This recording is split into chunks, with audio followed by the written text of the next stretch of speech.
Madhu last అంటున్నాం, అందులో ఒకటి మిస్ అయిందమ్మా. కరివేపాకు. అసలైంది కరివేపాకు కంపల్సరీ వేసుకోవాలి. కలిమాకు ఎయ్యి. కలిమాకు కూడా వేసేసింది. చక్కగా ఇప్పుడు కలిపేసి ఒక 2 minutes అలా ఉంచిందంటే వేడి వేడి అన్నంలో కంచంలో పెట్టిచ్చేస్తుంది మాధు నాకు కదా. ఎస్ ఇస్తుందంట. ఫస్ట్ నాకే పెడుతుంది, ఎందుకంటే నేను టేస్ట్ చేసి మీకు చెప్పాలి కదా, అందుకని.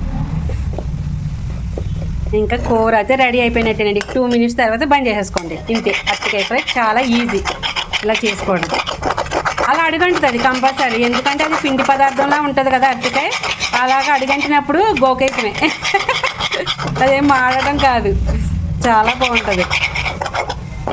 ఇప్పుడు ఒక 2 minutes మూత పెట్టేస్తే అయిపోతుంది, రెడీ అయిపోయినట్టే. అయిపోయింది, రెడీ అయిపోయిందండి. అరటికాయ ఫ్రై రెడీ అయిపోయింది. ఇప్పుడు వేడి వేడి అన్నం కూడా రెడీగా ఉంది. వేసేస్తుంది చూడండి కంచంలో.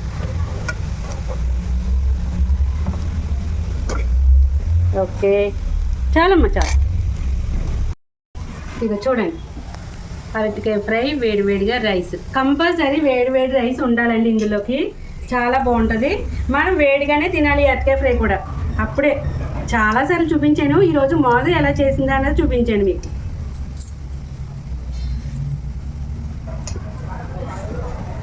కలుపుకుంటున్నప్పుడు కూడా కాలిపోతూ ఉంటుంది మనకి. ఇదిగోండి,